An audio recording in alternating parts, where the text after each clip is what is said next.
1998 की बात है। उत्तर प्रदेश के एक छोटे से कस्बे में शर्मा परिवार ने एक पुराना हवेली जैसा घर खरीदा।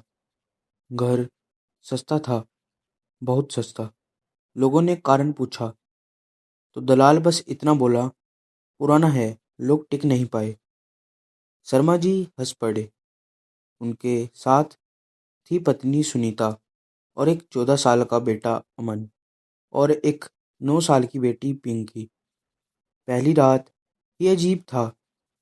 घर में घुसते ही ऐसा लगा जैसे कोई उन्हें देख रहा हो।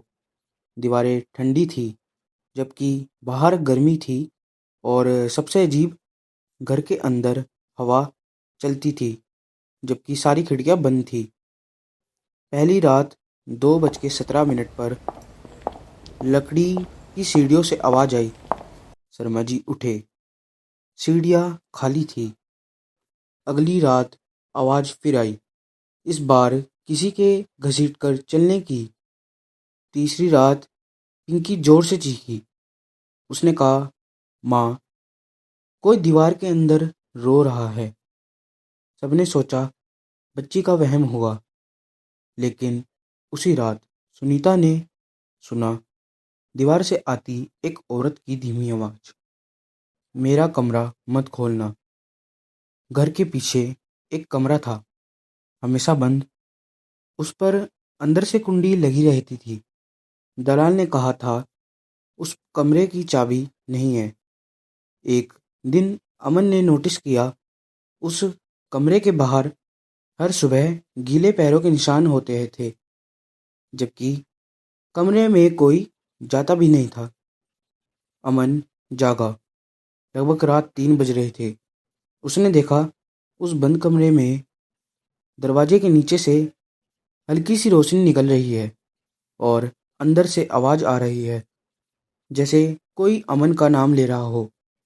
उसने माँ बाप को जगाया। जब तीनों दरवाजे के पास पहुंचे, रोशनी गायब और आवाज बंद। लेकिन दरवाजे पर अंदर से नाखूनों के निशान थे। अगले दिन शर्मा जी पड़ोस के एक बुजुर्ग से मिले। बुजुर्ग कांप गए। आप उस घर में रह रहे हो? उन्होंने बताया। उस घर में पहले एक परिवार रहता था, पति, पत्नी और 2 बच्चे। एक रात कुछ ऐसा हुआ कि सुबह घर अंदर से बंद मिला। पुलिस आई। जो मिला उसने पूरे मोहल्ले को चुप करा दिया। उसके बाद जो भी इस घर में रुका, वह 3 महीने से ज़्यादा नहीं टिक पाया। घर में कुछ है, बुजुर्ग ने कहा, और वो परिवारों को पसंद नहीं करता। इसके बाद चीज़ें बिगड़ने लगी। दीवारों पर हाथों के निशान उभर आते। आईने के पीछे कोई खड़ा दिखता, मुड़ते ही गायब। रात में किचन से बर्तनों के गिरने की आवाज़। और सबसे डरावना, घर के अंदर सांस लेने की आवाज़, जैसे पूरा घर जिंदा हो।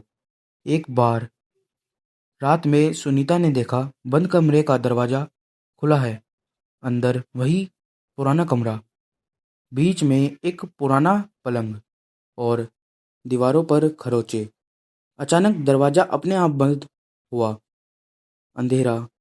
और पीछे से आवाज़ आई, अब ये घर तुम्हारा नहीं। उस रात घर में बिजली चली गई। चारों एक कमरे में बैठे थे। तभी छत से कुछ टपका। सुनीता ने हाथ लगाया तो उसे लाल रंग जैसा कुछ तरल दिखा। पिंकी बेहोश हो गई। दीवारों से आवाजें आने लगी, रोना, हंसना, फुसफुसाना। और फिर बंद कमरे का दरवाजा जोर से खुला। अंधेरे में एक परछाई, ना चेहरा, ना आंखें, बस आवाज, तुमने मेरा घर लिया। पूरा घर कांपने लगा। सुबह पड़ोसियों ने देखा, शर्मा परिवार घर के बाहर सड़क पर बैठा था। सब जिंदा थे, लेकिन शर्मा जी बोल नहीं पा रहे थे। सुनीता बस दीवार घूर रही थी। अमन के बाल रातों रात सफ़ेद हो गए। और पिंकी ने कभी उस दिन के बाद से कुछ नहीं बोला।